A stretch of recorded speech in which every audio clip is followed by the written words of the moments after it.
Today, I'm going to tell you a story so dangerous it could get a woman killed, set beneath a copper-colored sky in the brutal American frontier. This is a place where law is for sale, water is power, and love is treated like a weakness. It all begins with a quiet young woman being forced into a public marriage contest, a single cruel idea that will ignite bloodshed across the desert. Before we kick off this adventure, don't forget to hit like on the video and let us know in the comments where you're watching from. The dust had raged for 3 long days, turning Whispering Mesa into something close to hell itself. The dry wind carried grit that crawled into every breath, every prayer, every crack in the parched wood of the town's storefronts. The sky above shimmered like a sheet of dull copper, casting a cruel light on the faded paint and creaking signs that groaned under the heat. Arlen Boone pressed her back against the blistered boards of Mara Vale's general store, her chest rising fast, heart pounding like a trapped bird. The small leather satchel she clutched was the last thing tying her to sanity in a world that had suddenly turned against her. 3 years, she thought. 3 years since Elias Ward had been found dead. And now they were going to auction her like cattle. At 21, she knew what it meant to be alone and unprotected in a land where mercy was just another word for weakness. The faces in the square before her told stories of men worn down by drought and despair, of hope beaten into dust beneath the same unending sun. They didn't look at her with desire or pity, only the cold hunger of men desperate to survive another day. Wade Crow, the sheriff of Whispering Mesa, stood tall on the steps of the Desert Dove's saloon, surveying the scene like a self-made king. His badge flashed under the harsh light, but there was nothing righteous about the way he smiled. It was the smile of a rattlesnake just before the strike. Behind him, the saloon's old yellow paint had been eaten away by sandstorms, leaving gray boards like the bones of something long dead. Through the batwing doors, Arlen could see Jeb Maddox, the young deputy, standing rigidly in the shadows. His face was set in that strange mix of loyalty and fear, like a hound that still loved the hand that beat it.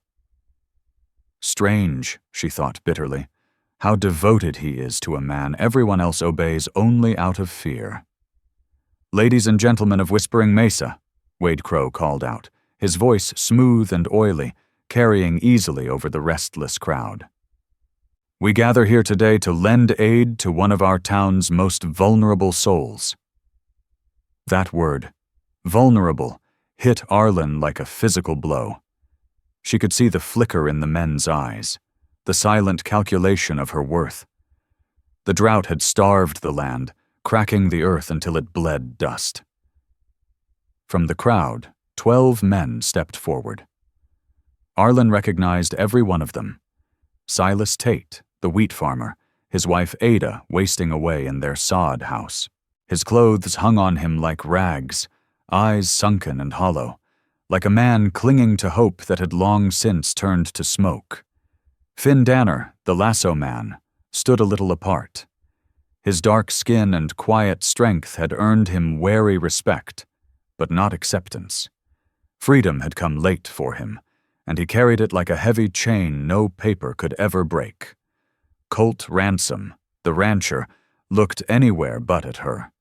Sweat rolled down his temple despite the shade of his hat brim. His herd had been dying for months. But it wasn't ruin alone that haunted his eyes. It was guilt. And near the back, Roy Mercer, the telegraph operator, twisted his hat in nervous fingers. Everyone in town knew about his gambling debts, the desperate messages he sent to creditors who'd long stopped replying. But when his pale blue eyes lifted toward the sheriff, there was something more than fear there, something like submission. "How many secrets does this town hide?" Arlen wondered, her pulse thudding as she saw the way men glanced at Crow and then quickly away, like prey checking where the predator stood. "Miss Boone," Wade continued, his pale eyes gleaming, has been without proper protection since her dear father's tragic death. That word, tragic, slid off his tongue like poison. Arlen's hands tightened around her satchel. Somewhere deep inside, she knew Elias Ward's death hadn't been an accident. Behind the store door, Mara Vale sang softly to her newborn, Nita, a lullaby in an old tongue that spoke of rivers and green valleys, worlds far from this place where the rain had abandoned them 3 years ago. "I propose a contest," Crow declared, spreading his arms like a showman before his circus. "Let each man prove his worth, his ability to provide for a wife. The one who brings the greatest provisions will earn the right to court Miss Boone." His eyes slid to her satchel, and a chill crawled through her veins. For weeks, Crow had been spreading whispers, claims that her late father had hidden something valuable, something buried deep in Ghost Hollow, worth more than silver. But the truth lay in her satchel. Pages filled with medical sketches, copied from a Cincinnati catalog. Drawings of human hearts, veins, and lungs, her only inheritance from her father's dream to bring science westward. Each line she traced had steadied her hands, quieted her grief. And now Crow had twisted even that into something filthy. "Perhaps," he said, lowering his voice so the men leaned closer, "our young lady carries more than memories in that bag of hers." "She might," Wade Crow said, "find it in her generous heart to share a piece of her father's discoveries with the man fortunate enough to win her hand."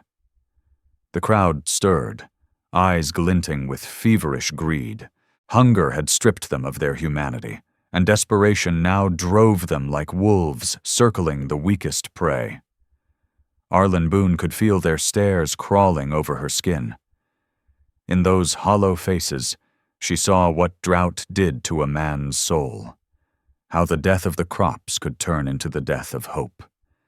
And in that emptiness, even the faintest rumor of hidden riches was enough to make decent men lose their decency. Elara Boone, from her porch across the street, leaned on her cane with quiet outrage, her jaw tight with disapproval. The old boarding house keeper looked ready to strike sense into every man there, but even she stayed silent. In Whispering Mesa, silence was the only way to survive Wade Crow's law. "I require no husband chosen by committee," Arlen said, her voice trembling but defiant. Her faint European accent, a remnant of her father's Polish blood, gave her words an edge of mystery that caught even the cruelest listener off guard. "My father's papers contain nothing but medical drawings.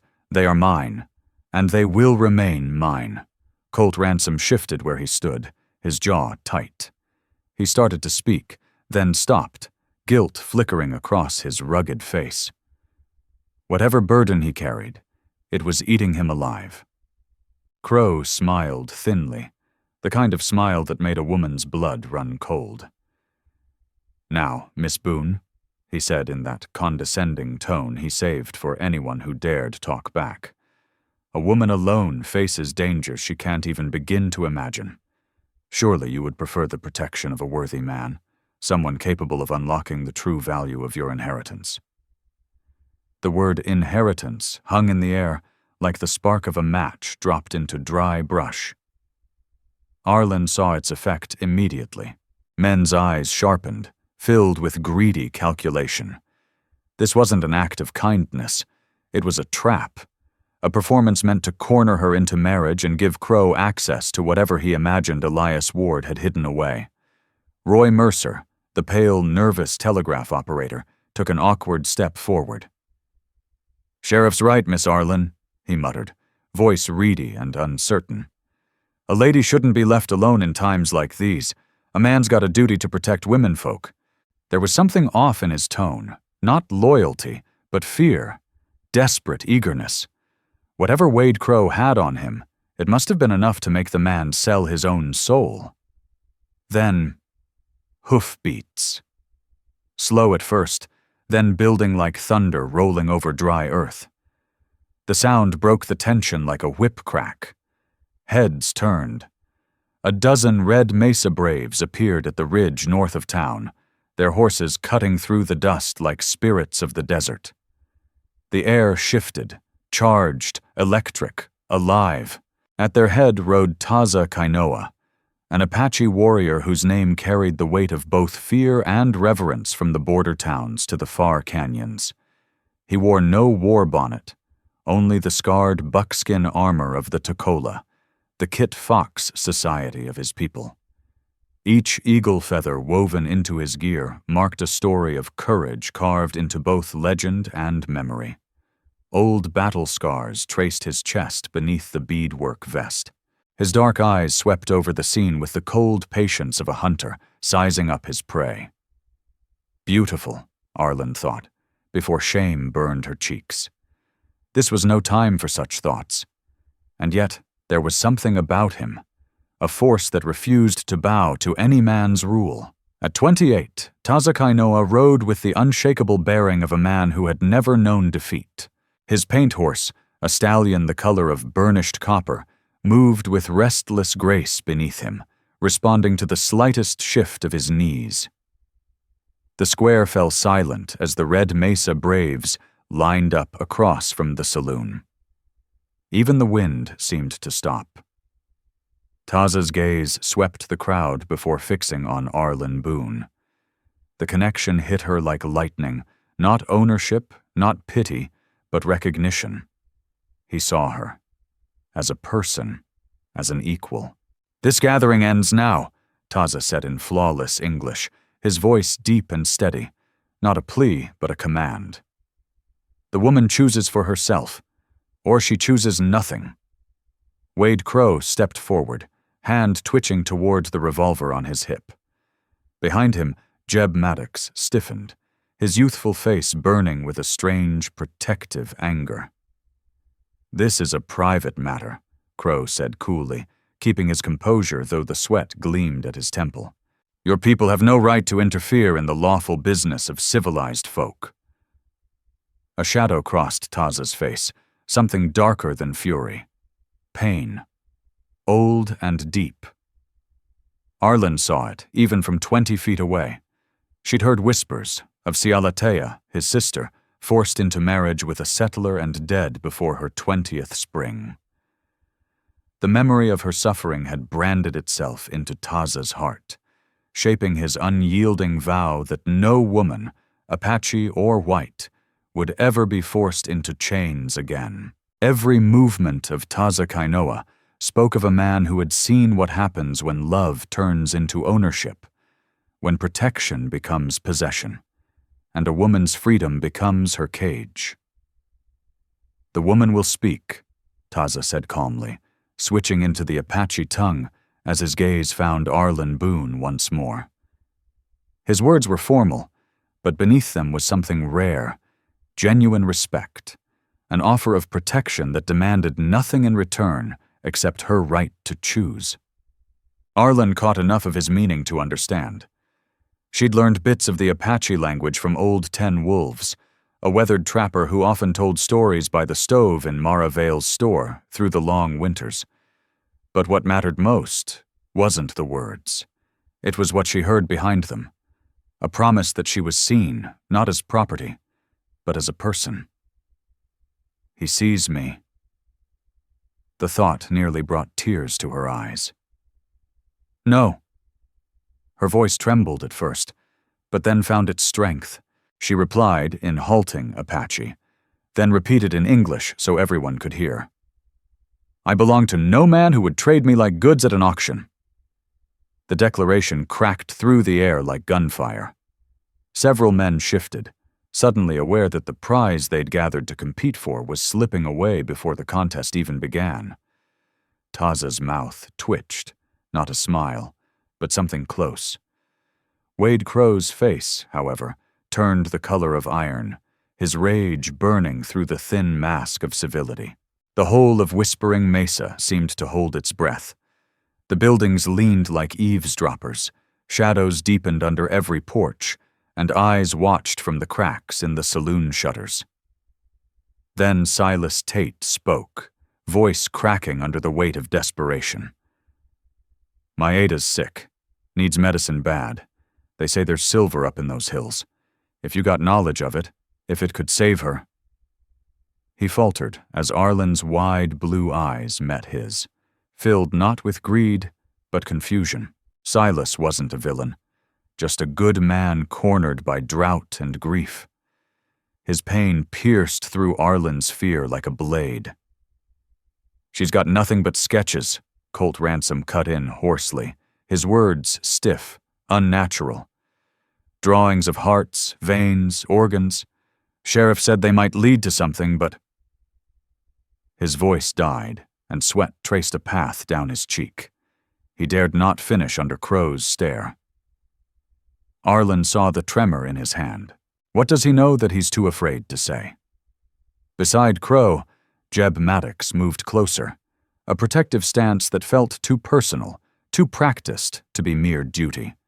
His jaw tightened, eyes scanning the square for any threat. The tension stretched tight, ready to snap. Then a whiskey bottle shattered against Taza's shoulder. Glass exploded in the sun, slicing a thin red line across his arm. His stallion reared, hooves striking the air, nostrils flaring in fury. The moment broke. Men shouted. Gunfire cracked like dry thunder. The crowd scattered. Arlen's satchel fell from her trembling hands, papers bursting free like frightened birds. Her carefully drawn anatomical sketches spun through the dust, glittering with sunlight. "The map!" someone yelled. "Grab the treasure map!" Dozens of hands lunged for the pages. Bullets sang, horses screamed. Through the chaos, Taza appeared, solid, unshaken. His hand caught Arlen's arm, firm and steady.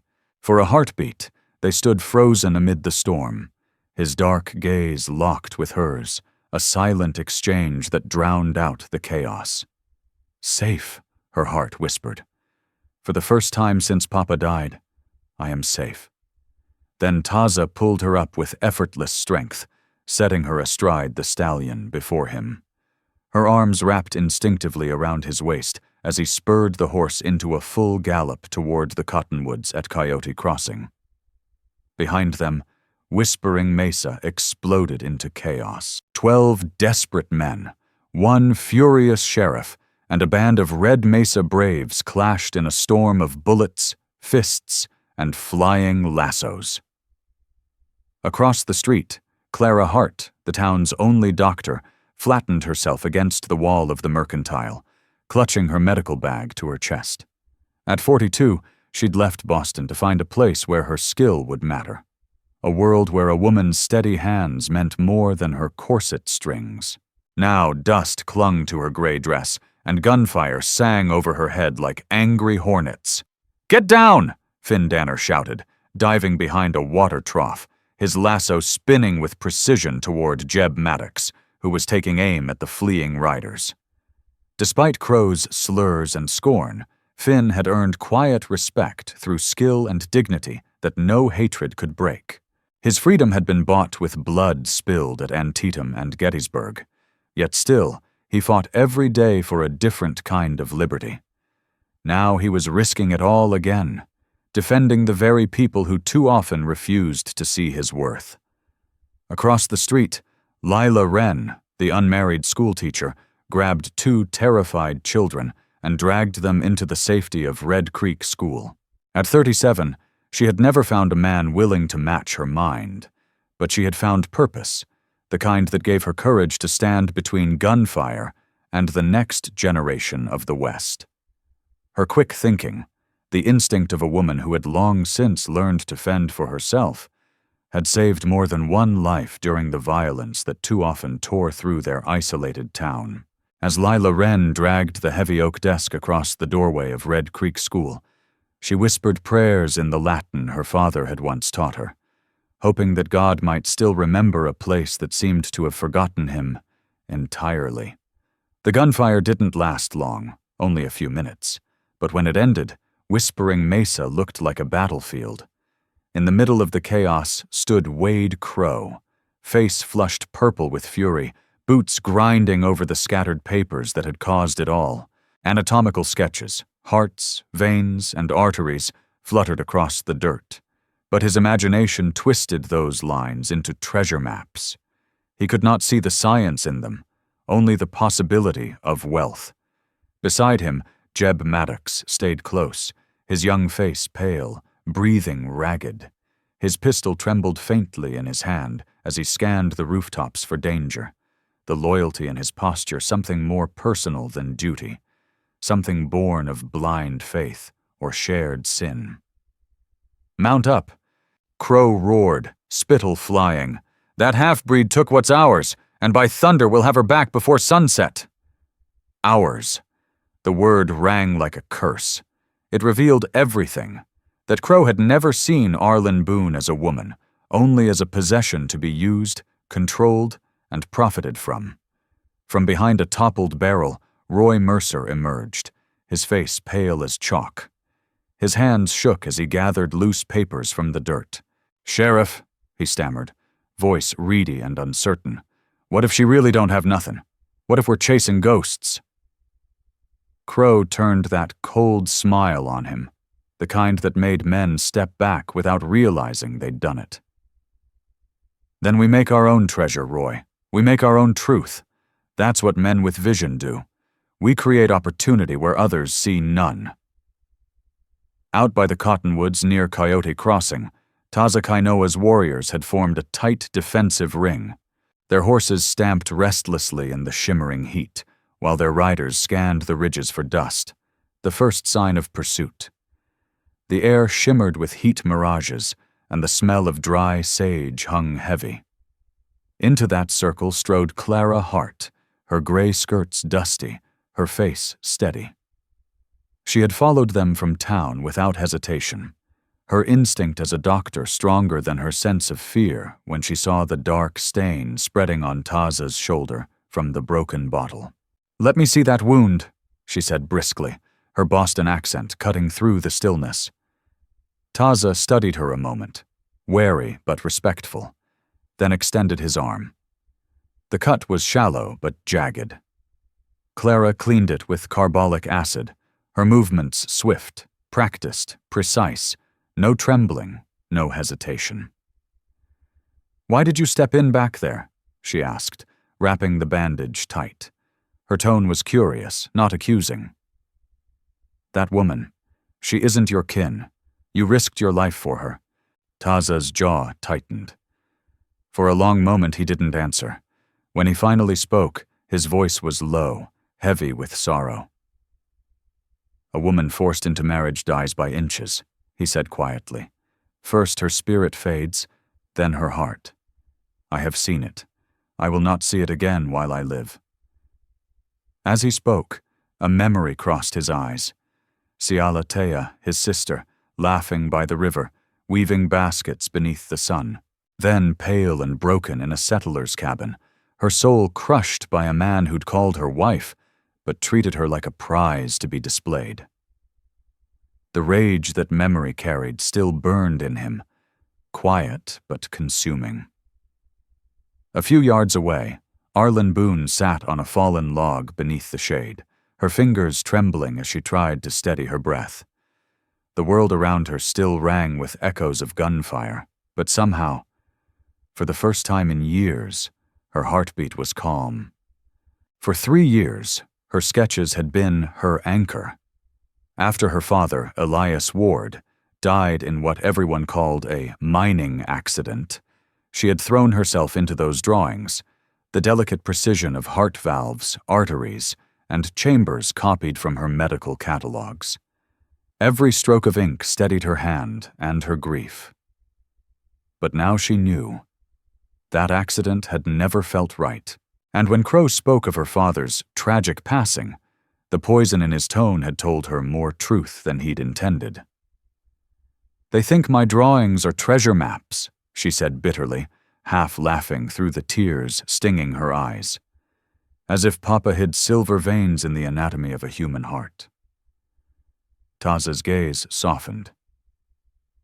"Desperate men see what they wish to see," he said simply, settling beside her, close enough for comfort, but not too close to threaten her modesty. The scent of sage and smoke clung to him.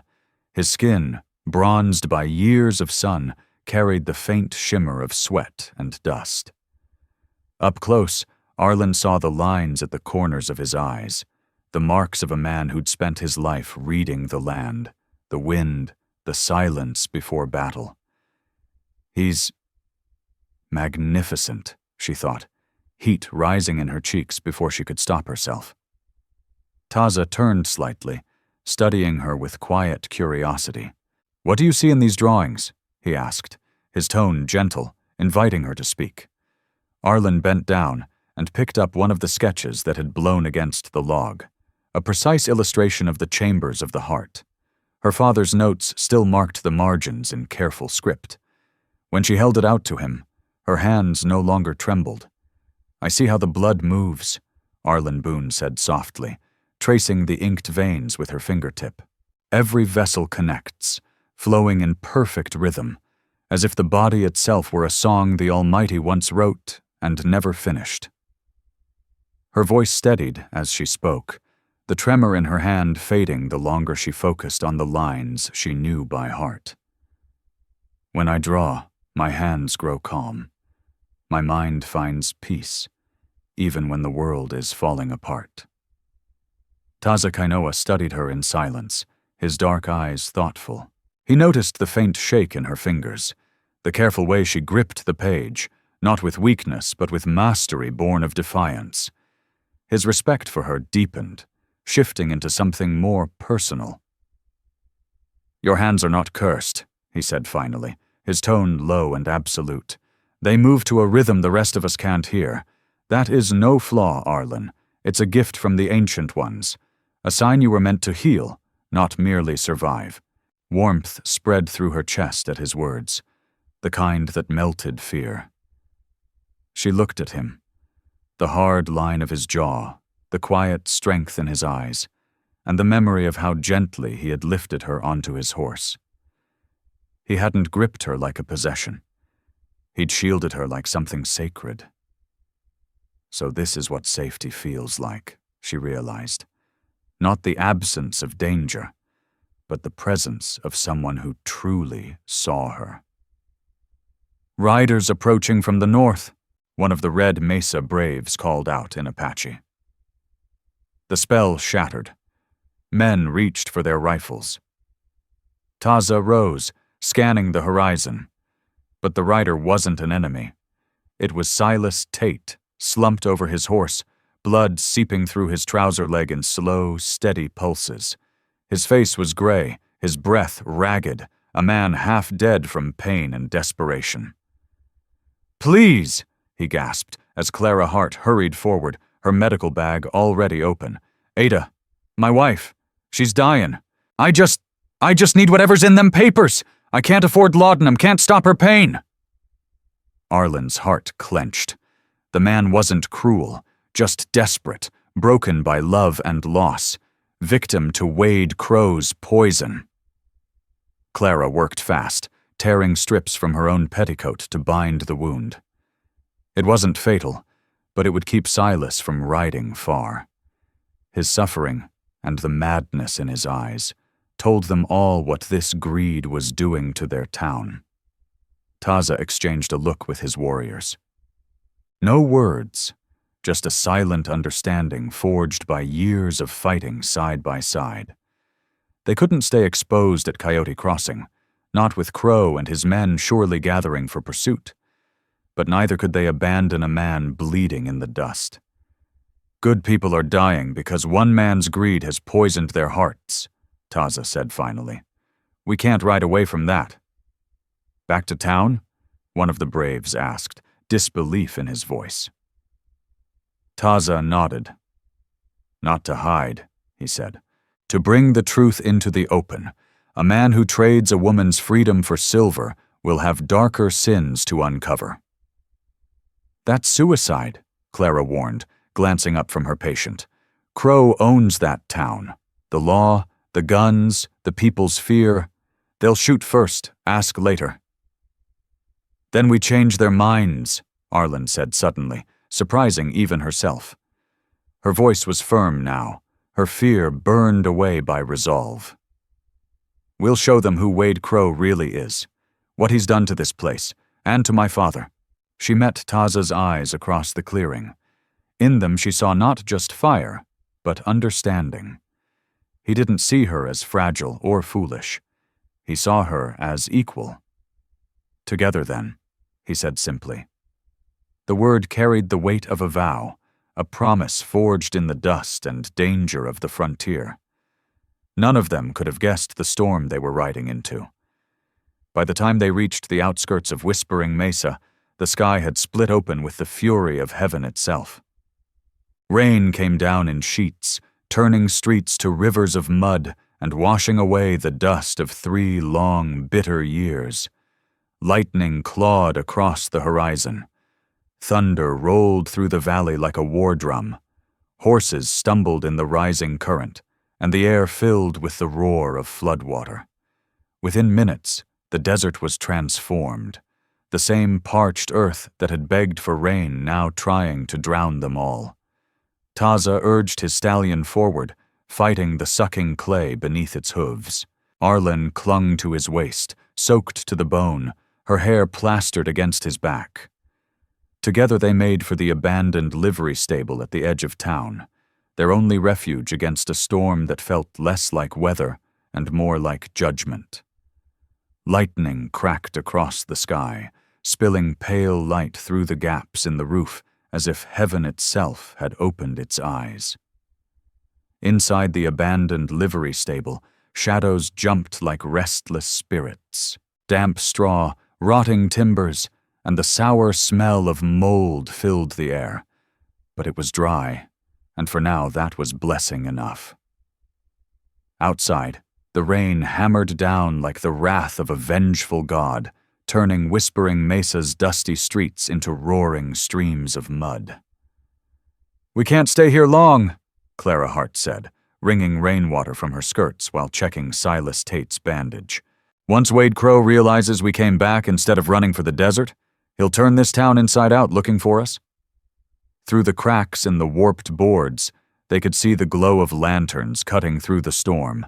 Men saddling horses, torches flickering, a posse forming in haste.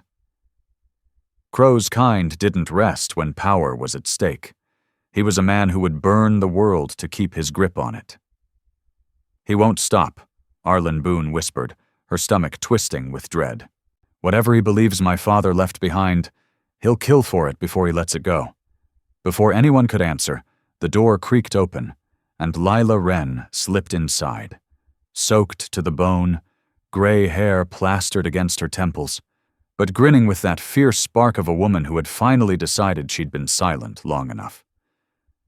"The schoolhouse," she said breathlessly, water pooling around her boots. "Miss Boone, I've been thinking about your father's death. There are things you need to see, records that'll explain why this town's been rotting from the inside out." They followed her back through the storm, fighting the flood with every step. The rain came down so hard it felt like wading through a waterfall. Twice, Taza Kainoa reached out a steadying arm when Arlen nearly slipped, his hand warm and sure even in the downpour.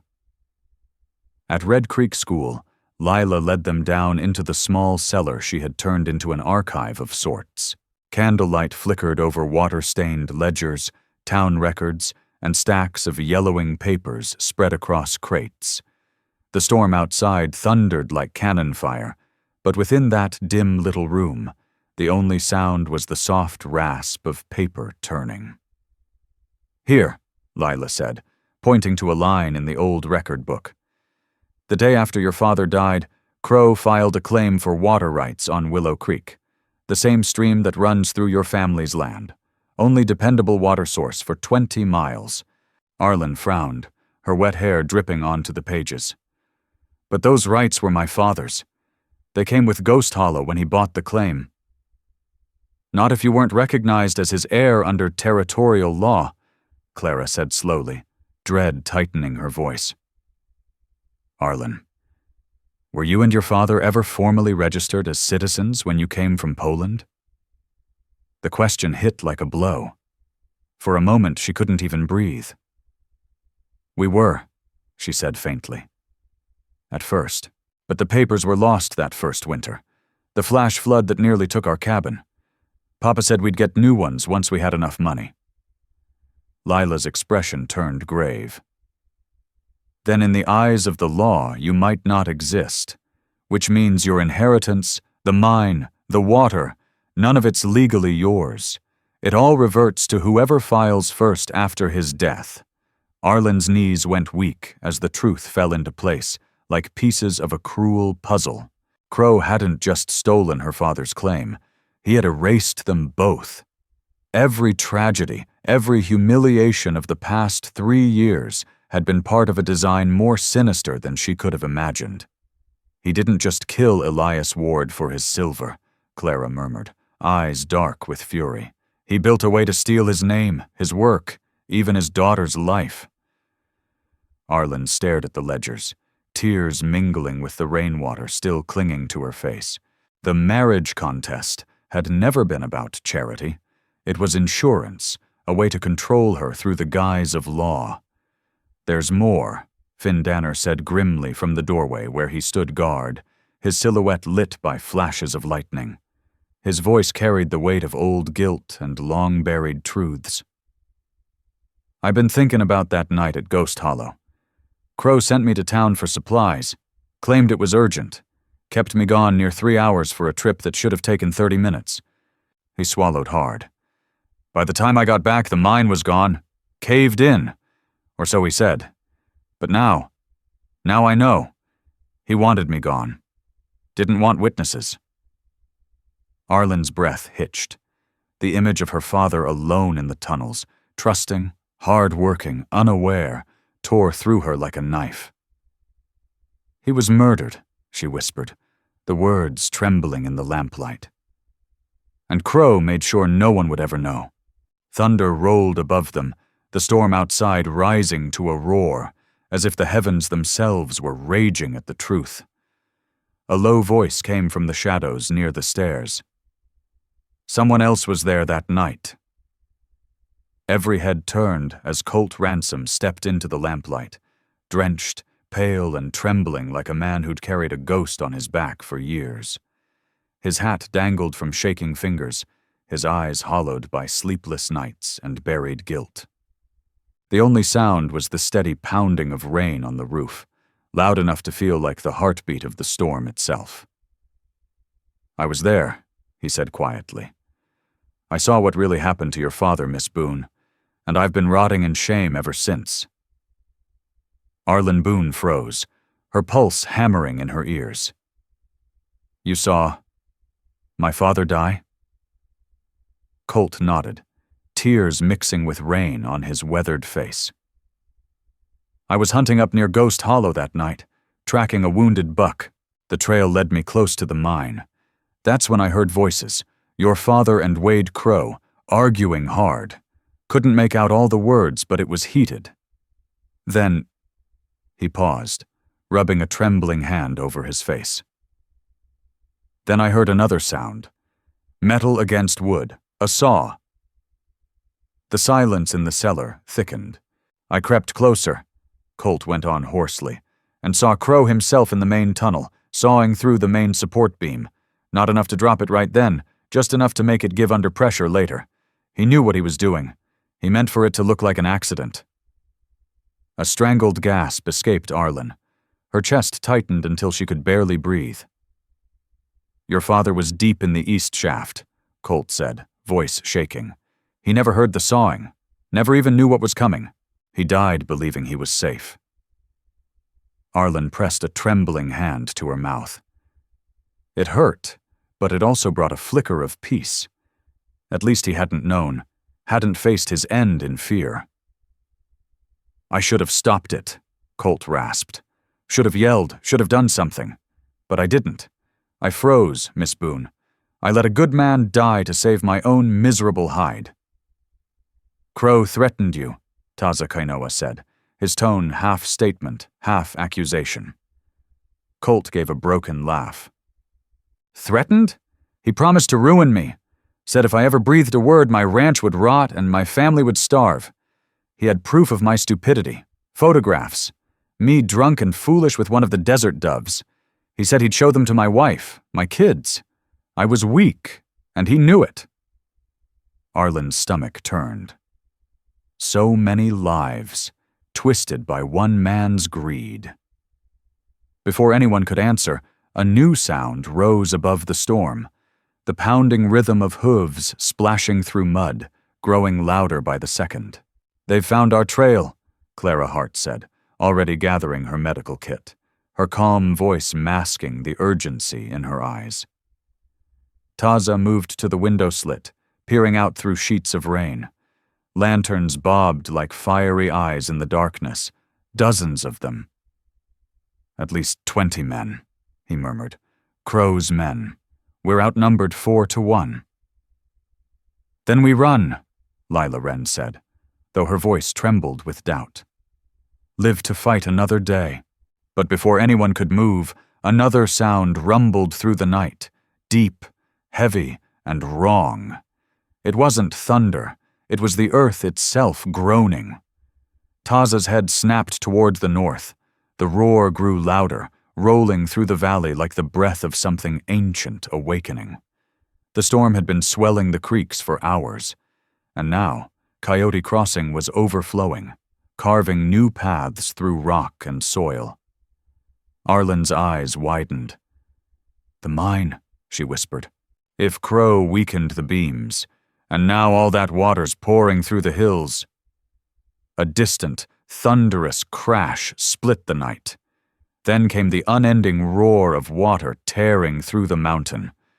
The old tunnels of Ghost Hollow were giving way at last, crushed beneath the weight of years, greed, and lies. And as the ground shook beneath them, Arlen knew. The earth itself was exposing every sin buried in the dark. A spring had burst open from the hillside where Ghost Hollow once stood. Water rushing down in a silver torrent, bright as mercy and fierce as judgment. Within minutes, that torrent would reach Whispering Mesa, promising either renewal or ruin. "Lord have mercy," Clara Hart whispered, watching through the narrow cellar window as the flood rolled toward town. "The whole lower end of Whispering Mesa's gonna be underwater," Arlen Boone realized with horror. "Families, children, they've got no idea what's coming."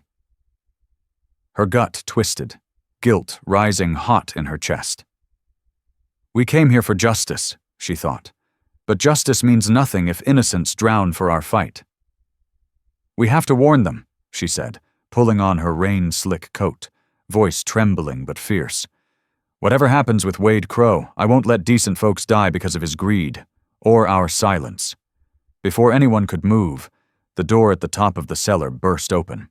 A figure appeared, drenched, shaking, gun in hand. Jeb Maddox, the young deputy, stood in the doorway, rain pouring off his hat brim. His weapon wavered. "Nobody move!" he barked, but his voice cracked halfway through.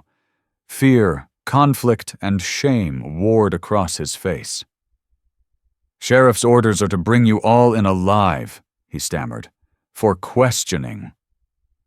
The word alive hung heavy in the damp air, a mercy that only made their dread worse. From behind him, a colder, harder voice cut through the storm. "That'll do, son." Wade Crow stepped down the stairs, coat dripping, eyes burning with that wild fire that no rain could dim. Behind him came a dozen armed men, Crow's men, grim-faced and silent. "Good work," Crow said, placing a hand on Jeb's shoulder. "Now step aside so I can end this properly." That single word, son, froze everyone. It carried the weight of blood and shame, explaining every blind act of loyalty that had confounded them until now. Jeb's jaw clenched, and something flickered in his eyes. Pride, pain, both. Colt Ransom stepped forward, raising both hands, voice steady for the first time in years. "I've got something to say, Sheriff, about the night Elias Ward died, and everyone here deserves to hear it." Crow's pale face blanched, then reddened, fury rising fast. "You keep that mouth shut if you value your family's necks." But Colt didn't flinch. "No more silence. I saw you murder that man in cold blood, and I'll swear it before Judge Harlan Price, before God himself, if that's what it takes." A murmur ran through the gathered men. Doubt, quiet, corrosive, spread like wildfire. "Lies," Jeb shouted, stepping between his father and Colt, his gun trained on the older man. "My father wouldn't hurt an innocent soul. He's the law here." "No, Jeb," Clara said quietly, realization dawning like lightning. "He's your father." The young man's face went gray. His gun wavered. "He took me in when my ma died," Jeb said hoarsely. "Gave me a name, a place, a purpose, made me somebody. I won't let you destroy him with lies." Arlen's heart twisted. He's just a boy chasing a father's love, even if that father's soul is black as tar. But before anyone could speak again, the building shook beneath them. A low rumble rolled through the earth, the sound of mountains moving. The roar of water deepened, not just rain now, but a river unleashed. Through the cellar windows they saw it coming, a wall of muddy water tearing through Main Street, carrying logs, wagons, and death itself. "The Vale place!" Lila Wren gasped. "They're right in its path, Mara, Hokan, and the baby." "Martha, she just gave birth last week," Clara cried. "They won't even know the danger till it's too late." No one hesitated. For one breathless heartbeat, lawmen and outlaws, enemies bound by hate, became simply people. Without orders, they ran together toward the flood. Taza Kainoa reached the Vale house first, his stallion churning through waist-deep water.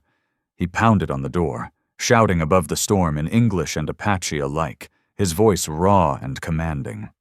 "Mara, get upstairs. The water's rising." A window flew open. Mara Vale appeared, pale as snow, her newborn Nita clutched tight against her chest. Below her, the current had already swallowed the porch. There was no safe way out. Taza looked up through the rain and knew he'd have to do what no sane man would dare. Without hesitation, not a thought for his own safety, Taza Kainoa spurred his stallion through the rising flood, pressing closer to the Vale house.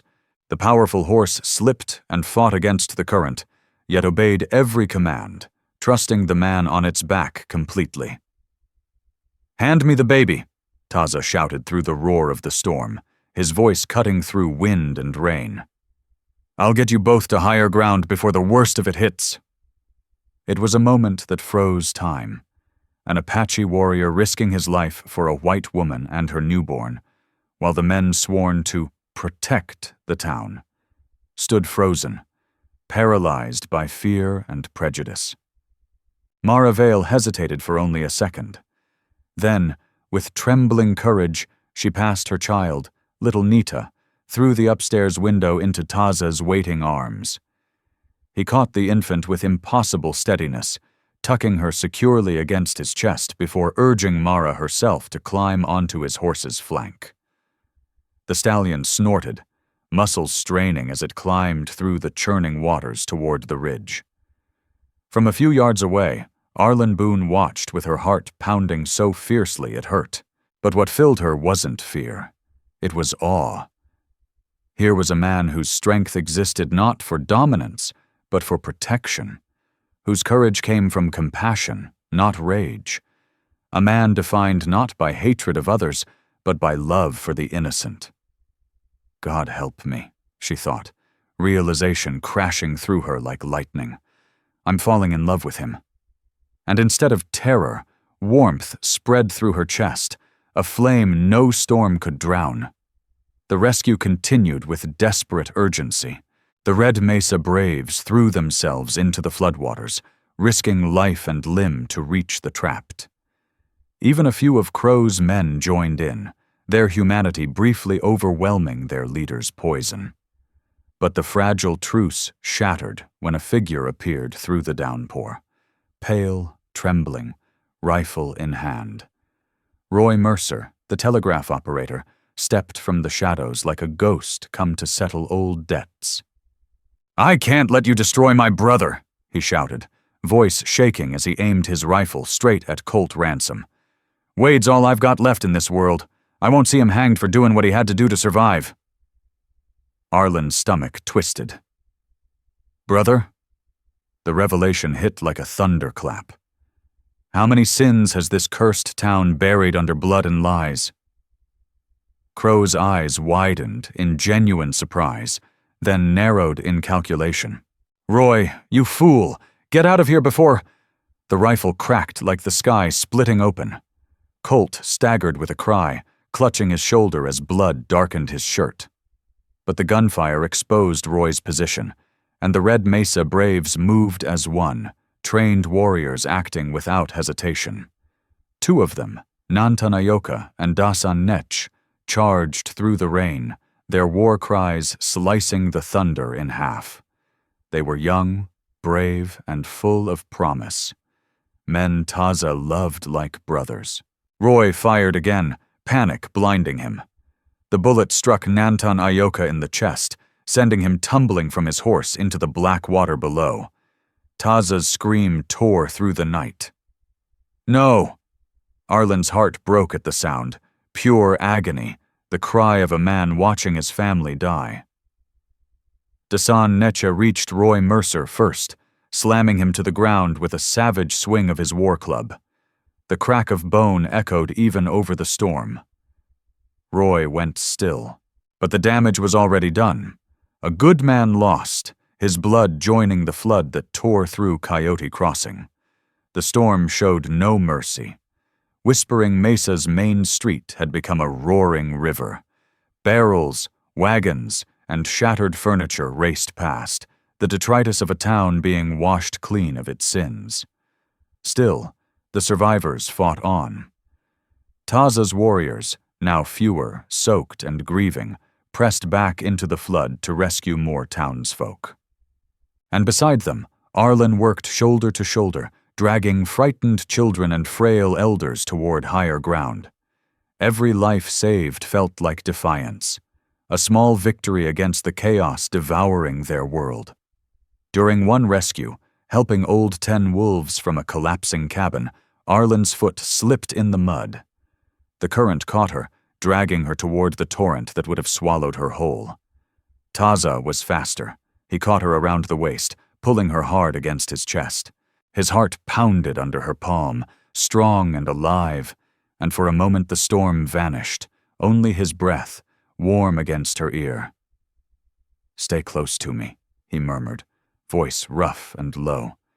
"I can't lose another soul tonight, especially not you." Her throat tightened, and tears mingled with the rain on her face. "I'm not going anywhere," she whispered, meaning it with every ounce of her heart. And there, amid death and destruction, she felt something she hadn't in years, something wild, impossible, and utterly real. She felt alive again. Shouts from the ridge shattered the fragile calm. The ground trembled beneath their boots. Ghost Hollow was collapsing piece by piece. What had begun as a single cave-in now roared into a full-blown avalanche, each section of the mountain giving way in a chain reaction of destruction. "The whole ridge is breaking apart," Clara Hart said, her voice tight but steady as she watched nature swallow everything man had built. "If there was ever proof of murder buried up there, it's being wiped clean forever." "No," Arlen Boone whispered, panic rising in her throat. "There has to be something left, something that proves Papa didn't die for nothing." And then she remembered her satchel. She had dropped it that morning amid the chaos in Whispering Mesa's square. Most of her sketches had blown away in the wind, but some might still be there. Driven by a wild mix of hope and grief, she waded through the mud-streaked streets, searching desperately through the wreckage. Lila Wren joined her without a word. She didn't need an explanation. Together they dug through soggy papers and debris by the flickering light of a half-dead lantern, their hands shaking with exhaustion and cold. "Here," Lila said suddenly, holding up a water-stained drawing that looked different from the rest. "This isn't anatomy, Arlen. Look at the writing in the margins." Arlen snatched it up, her breath catching. Through the rain-smeared ink, her father's neat handwriting emerged, a series of strange numbers and symbols scrawled between the veins and bones of a human diagram. "It's a code," she whispered, heart hammering. "Papa hid something here. Something only I'd recognize." Her finger traced the marks until realization struck. Coordinates. Precise geological coordinates. "There is silver," she breathed, "but not where Crow thought. Papa found another vein. He hid it. He hid everything." The meaning hit like lightning. Her father had buried the truth in plain sight, within the anatomy sketches he'd taught her to draw as a girl. The coded notes revealed not only the underground spring now flooding the valley, but a second singing stone vein that could change the fate of Canyon Ridge folks forever. He was protecting me, she realized, tears blurring her vision. Even in death, he made sure Wade Crow would never win. Gunfire snapped through the storm. The sound came from higher ground, sharp, echoing between thunderclaps. Wade Crow and his remaining men had taken cover among the rocks, firing down from the hillside overlooking the half-drowned town. "This ends now," Taza Kainoa said, checking his Henry rifle. His movements were calm, practiced, the rhythm of a warrior who knew the battle ahead might be his last. Arlen followed his gaze upward. Jeb Maddox stood beside his father, torn between duty and despair. The boy's rifle shook in his hands. The final confrontation unfolded on the ridge. Whispering Mesa below them drowned in flood and flame, a scene straight from Revelation. Crow's men held the high ground behind jagged outcrops. His son flanked him on the left, 3 deputies guarding the right. "You're all dead!" Wade Crow roared above the wind, voice cracking with madness. "No one destroys what I built and lives to tell it!" Taza gave no reply, only a curt signal. The Red Mesa Braves spread out in a wide crescent, advancing with ghost-like precision through rain and mist. But Crow knew their tactics. He'd fought Apache before, and learned just enough to fear them. "Jeb," he barked, desperation edging his words. "Take the ridge! Bring me that savage's head! Show me you're my blood!" The young deputy froze, the storm reflected in his eyes. "Pa, maybe we should stop. The flood's already taken half the town. More people'll die if we keep this up." People die anyway," Crow snarled, hatred twisting his face. "The strong take what they want, the weak get buried. What are you, boy? Strong like your father, or weak like your whore mother?" The words hit Jeb like a slap. For a moment, the storm seemed to hold its breath. Then he raised his rifle, not at Crow, not at the warriors, but straight at Taza Kainoa. Arlen's heart seized. But before Jeb could fire, a single gunshot cracked through the rain. Colt Ransom, bleeding from his shoulder but steady as stone, had fired from behind the wagon wreckage. The bullet hit Jeb square in the thigh, spinning him backward into the mud. "That's for 3 years of keeping your mouth shut," Colt rasped, working the rifle's lever with grim satisfaction. The young man fell, gasping, blood pooling in the rain-soaked dirt, and above them, thunder rolled like judgment from the heavens. Thunder cracked overhead, rolling across the ridgeline as Colt Ransom's voice carried through the storm.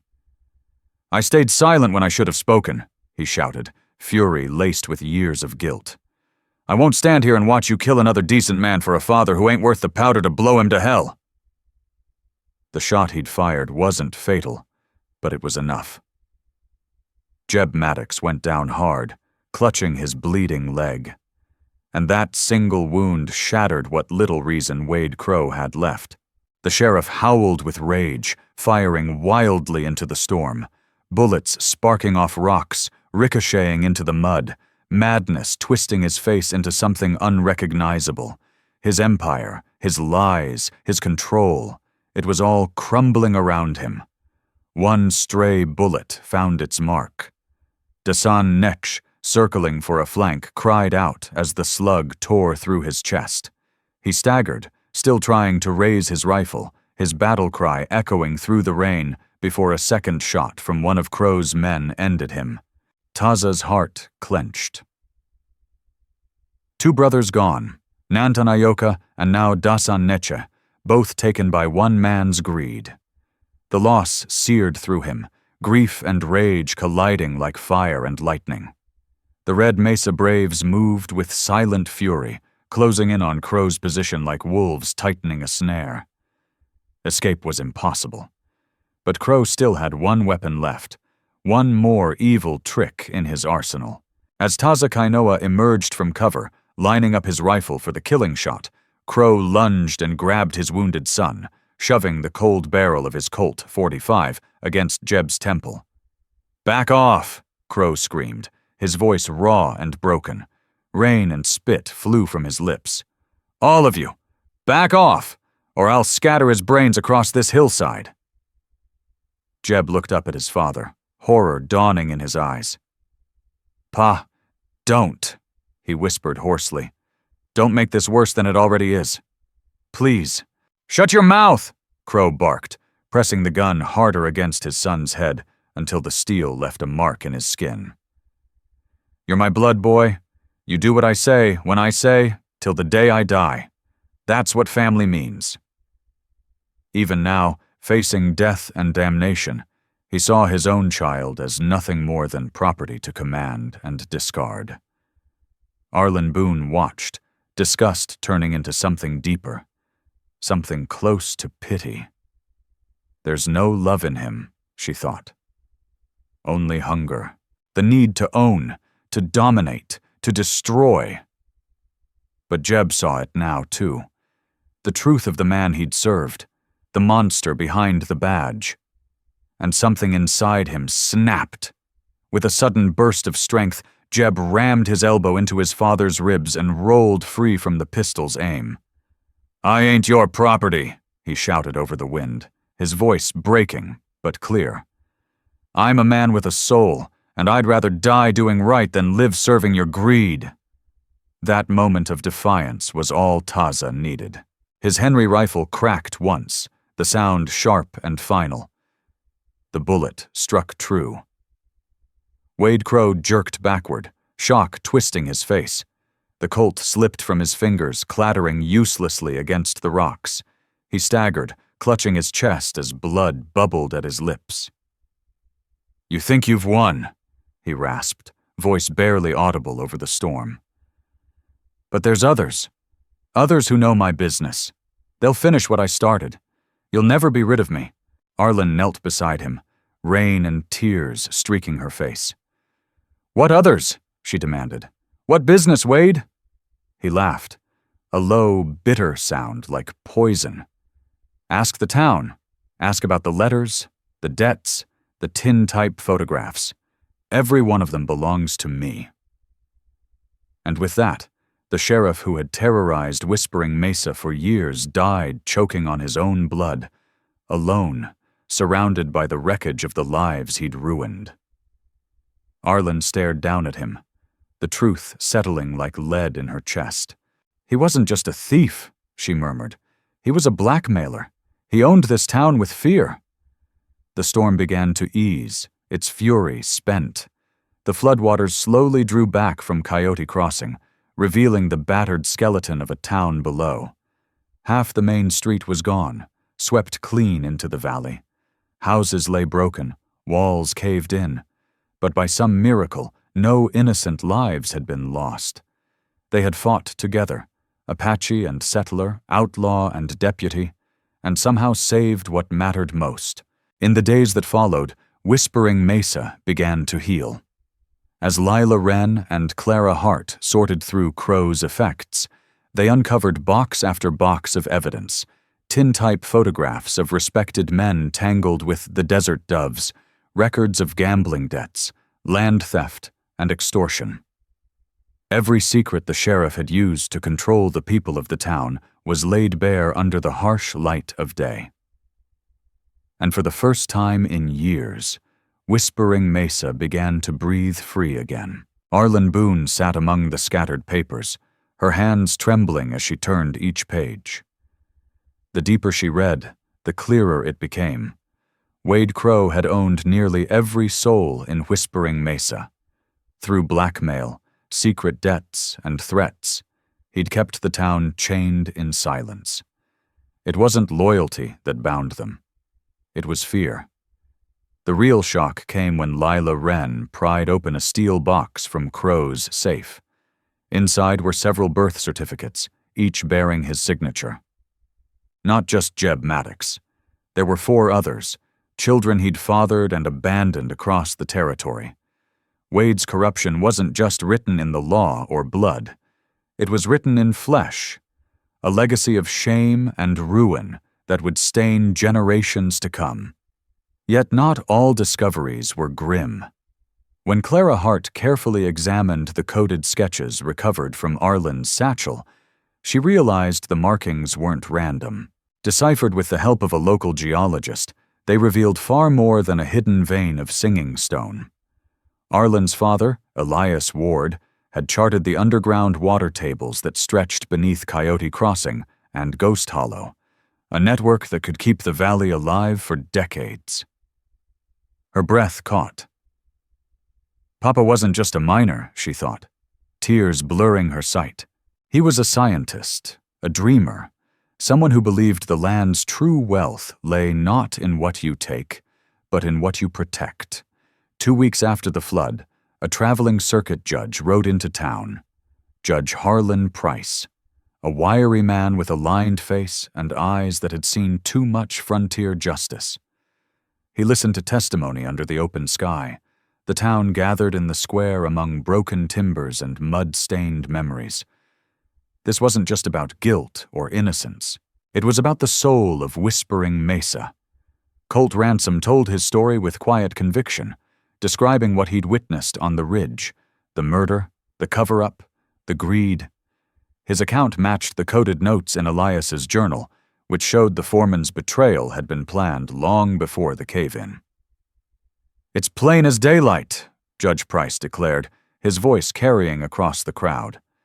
"Wade Crow murdered Elias Ward for his claim, then built his empire on lies, fear, and blackmail. This town's been living in his shadow long enough." Even Jeb Maddox, pale and bandaged, stood before the people he'd once intimidated. His voice shook, but he didn't hide. "I ain't asking forgiveness," he said. "I followed him out of fear. I did wrong. But Miss Boone deserves justice, and so does her father." Arlen's throat tightened. Even broken souls, she thought, could still choose redemption. Maybe that was the real victory here. Not revenge, but the courage to face what you've done and still choose right over wrong. When the verdict came, it was swift and final.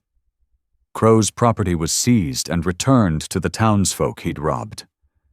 The blackmail records were burned in a public bonfire, tin-type photographs curling into ash as tears of relief streamed down hardened faces. And before the smoke cleared, Judge Price proclaimed Arlen Boone the rightful heir to her father's estate. The water rights, the hidden silver vein beneath Ghost Hollow, everything Elias had dreamed of was now hers. Not to hoard, but to build something lasting. Still, as Canyon Ridge folks rebuilt their town, a new question settled in Arlen's heart, one the law couldn't answer. She could stay, become a respected landowner, shape the valley's future, live the life her father had always wanted for her. The silver alone would make her one of the wealthiest women in the territory. Or she could leave, follow her heart beyond the edge of the maps, where the land met the spirit of the Red Mesa Braves. During the trial, Taza Kainoa had stayed near, silent but constant, watching, helping rebuild, standing with her when others doubted. When their eyes met, she felt it again. That quiet understanding between two souls who'd chosen love over fear, justice over silence. We found each other in the dark, she thought, watching him lift a fallen beam with the townsmen. Two people who learned that truth means more than comfort, and that freedom sometimes means walking into the unknown. When the town gathered again in the square to plan Whispering Mesa's future, Arlen stood tall, her voice steady as she addressed them. "I've got something to say," she began, the weight of the past finally lifting from her shoulders. "And I reckon it's time we start building this place on truth, not fear, just like my father dreamed." Arlen Boone stood before the gathered townsfolk of Whispering Mesa, her voice steady yet filled with conviction. "The silver veins my father discovered," she began, "will be managed as a shared venture. Every man and woman who works to rebuild this town will have a rightful share in what we find. No more lords and servants, only neighbors building together." A wave of astonishment rippled through the crowd. In a land where fortune usually meant control, Arlen's words struck like thunder, yet she stood firm. "And the water rights," she continued, her voice gaining warmth and strength, "will belong to no one man. They'll be held in trust for Canyon Ridge folks, forever. No one will ever again hold power by taking what gives life." They murmured, stunned, struggling to grasp such an idea. Generosity in a world built on taking. Arlen met their gazes calmly. "Let them wonder," she thought. "This town will rise not from greed, but from grace." Then, with one deep breath, she said the words that would shake them all. "I will be leaving Whispering Mesa. My path leads me to the Red Mesa Braves, among whom I've found not just love, but a way of living that honors harmony over hunger for wealth." Gasps spread through the crowd. The notion of a white woman choosing life with an Apache warrior defied every rule the frontier believed sacred. Civilization and savagery, wealth and wilderness, she was crossing that line without hesitation.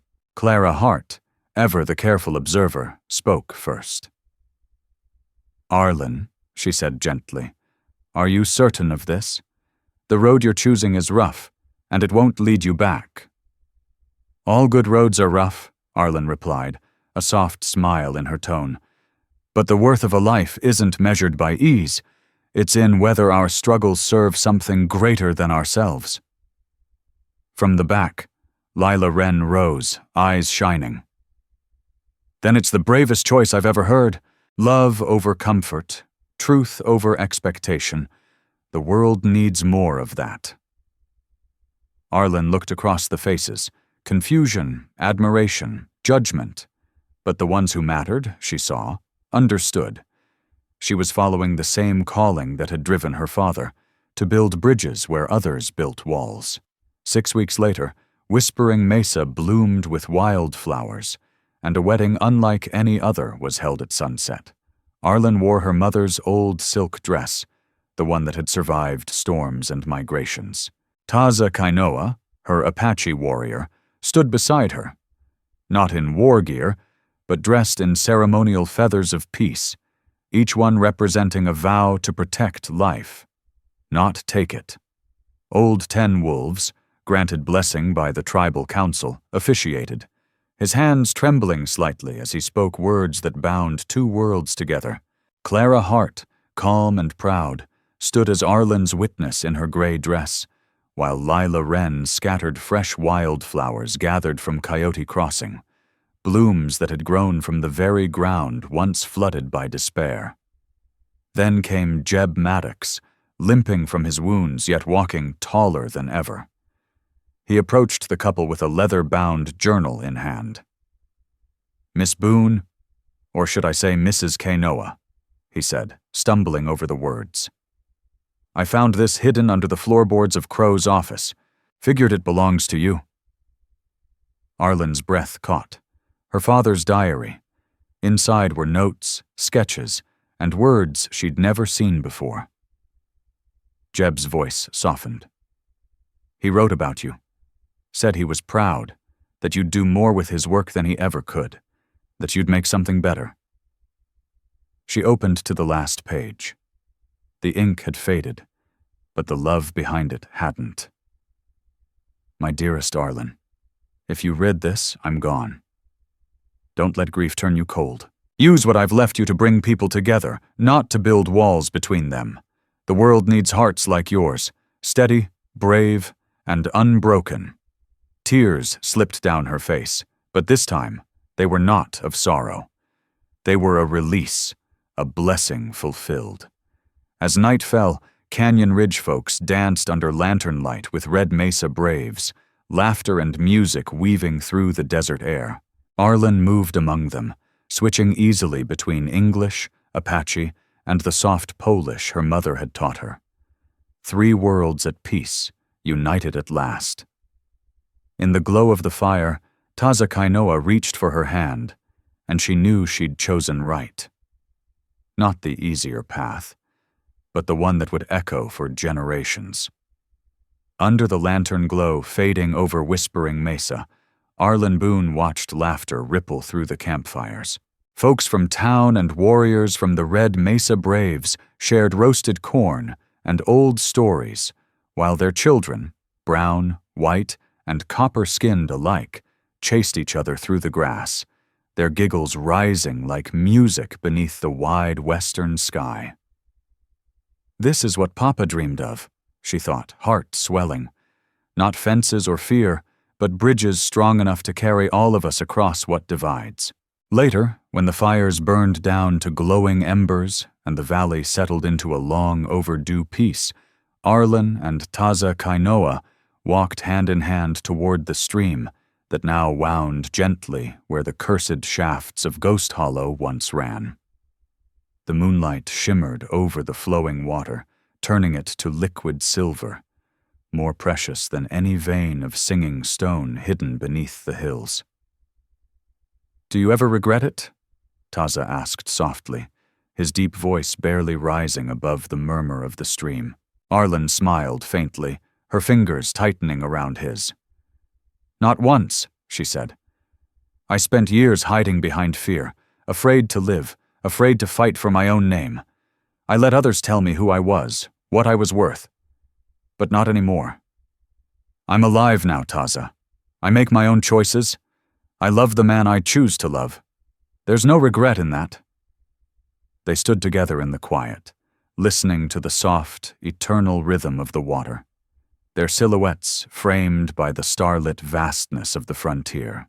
Behind them, Whispering Mesa slept soundly, no longer ruled by greed or fear, only by the steady flow of clean mountain water that promised life for generations to come.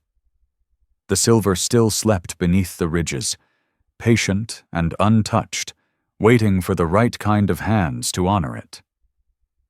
The water flowed on, feeding crops and hope alike.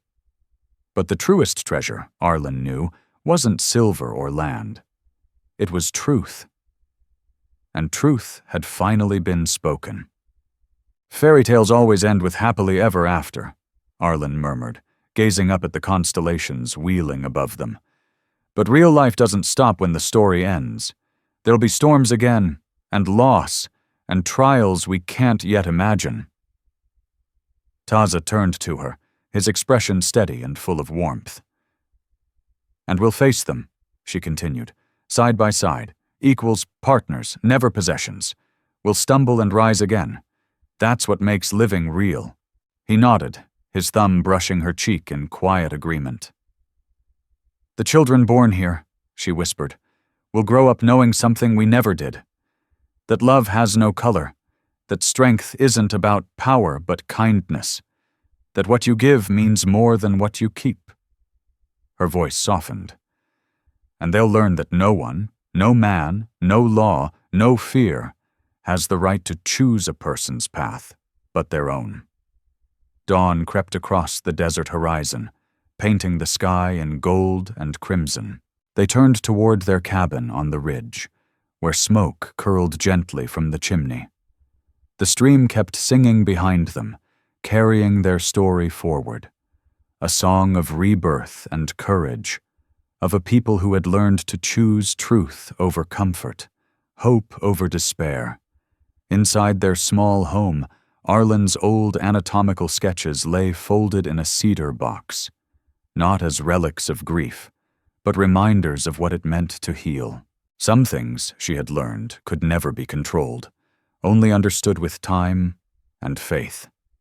And standing beneath the endless western sky beside the man who had seen her worth when others saw only weakness, Arlen Boone knew one thing beyond doubt.